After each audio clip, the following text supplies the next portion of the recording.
Touchy line, but I'll tell you what, the markets are going to be ending way off the highs. Though, in fact, Team India as well, I think we're in desperate need of a wicket. 130 runs Australia is for the loss of 3 wickets or thereabouts. But the stock, I think, of the last 30 minutes is Lotus Laboratory.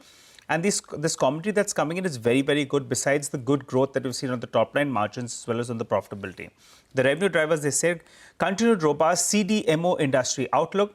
On margins, they're saying the underlying EBITDA margins are expected to be higher. And the generics growth is supported by the CMO opportunities and the stable ARV business. So those three statements have been read positively. The stock initially was holding at around 930. It's moved up post the numbers and post the commentary that our ticker team had put out for you. Well, let's wrap down the markets then. It was a bit of an anticlimax actually that played out today. Last couple of trading sessions, Street was bracing for a 200-point bump up. We got that. Unfortunately, we lost our way towards the end of trade. What didn't do well today? Eternal was under pressure. The two new entrants into the Nifty, Eternal as well as Interglobe, both of them were down close on 2 to around 3%. Eicher Motors as well was down close to around 2%. On the flip side, tech was the one that was holding one end up. So Infosys, promoters not going to be participating in the buyback, big move out there. Wipro as well did well in today's trading session, HCL Tech as well as TCS. There is a lot of interest from foreign investors into the the BFSI space, and you had a couple of the stocks that did well. You had Shriram Finance, some buzz out there that there could be a deal in the works. That one goes home with gains of around 2%.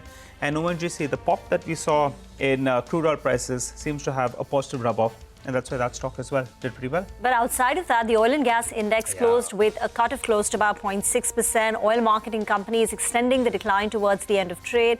Remember, higher crude oil prices threatened the margins for oil marketing companies, and Reliance Industries too had a bit of a late slide.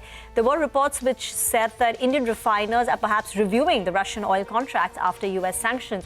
So oil and gas on the way down, on the way up, it was IT, but a flat close for all the key indices. Sensex, Nifty erasing their intraday gains.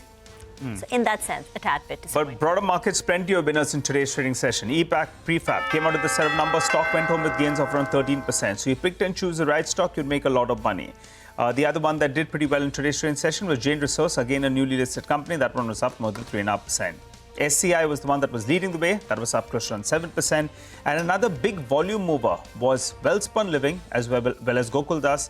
Hopefully, we get a positive outcome that's going to be coming in from India as well as United States trade talks. So Welspun Living as well as Gokuldas exports up and about in today's trading session. But we'll call time on this edition of Closing Bell. Stay with us. Markets Forward comes up next.